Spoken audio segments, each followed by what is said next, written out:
Friends, ఈ చిన్న mistake చేయడం వల్ల మీ మొబైల్ డేటా హ్యాక్ అయ్యే ఛాన్స్ అయితే ఉంటుంది. వేరే యాప్స్ యాక్సెస్ చేసే ఛాన్స్ అయితే ఉంటుంది. ఎందుకో చెప్తాను. చాలా మంది మొబైల్లో కొన్ని యాప్స్ అయితే అన్ఇన్స్టాల్ చేస్తారు. ఇలా అన్ఇన్స్టాల్ చేసినంత మాత్రాన యాప్ అనేది పూర్తిగా మన మొబైల్ నుంచి డిలీట్ అయిపోతుంది అనుకుంటారు.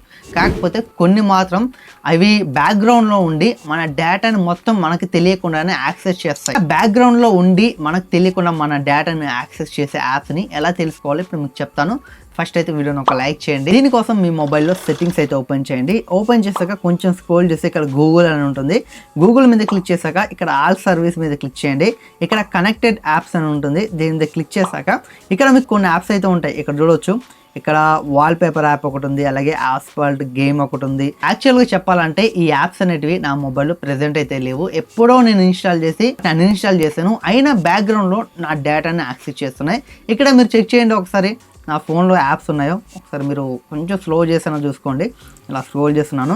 నా ఫోన్లో యాప్స్ అయితే లేవు, అలాగే వాటిని ఇన్స్టాల్ కూడా చేయలేదు. ఇలా మనకు తెలియకుండా మన డేటాని యాక్సెస్ చేసే యాప్ని పూర్తిగా డిలీట్ చేయాలంటే జస్ట్ యాప్ మీద ఇలా క్లిక్ చేయండి. క్లిక్ చేశాక అక్కడ మీకు బాటంలో డిలీట్ ఆల్ కనెక్షన్స్ అని ఉంటుంది. దీని క్లిక్ చేసి కన్ఫర్మ్ మీద కొట్టండి. ఇలా మనం చేయడం వల్ల మనకు తెలియకుండా బ్యాక్గ్రౌండ్లో మన డేటాని యాక్సెస్ చేసే యాప్స్ని అయితే మనం పూర్తిగా అయితే డిలీట్ చేయొచ్చు. ఇలా మీరు కూడా ఒకసారి చెక్ చేసుకోండి. మీరు అన్ఇన్స్టాల్ చేసిన యాప్ ఏదైనా ఉంటే దీంట్లో చెక్ చేసుకొని వాటిని ఇమీడియట్గా అయితే డిలీట్ చేయండి. ఈ ఇన్ఫర్మేషన్ వెంటనే మీ ఫ్యామిలీ మెంబర్స్కి అలాగే ఫ్రెండ్స్కి అయితే షేర్ చేయండి. ఈ ఇన్ఫర్మేషన్ మీకు నచ్చినట్టయితే లైక్ చేసి ఇలాంటి మరిన్ని ఇన్ఫర్మేటివ్ వీడియోస్ మీకు కావాలనుకుంటే జస్ట్ ఫాలో సబ్స్క్రైబ్ ఉంటాయి కదా, ఖచ్చితంగా చేసేయండి.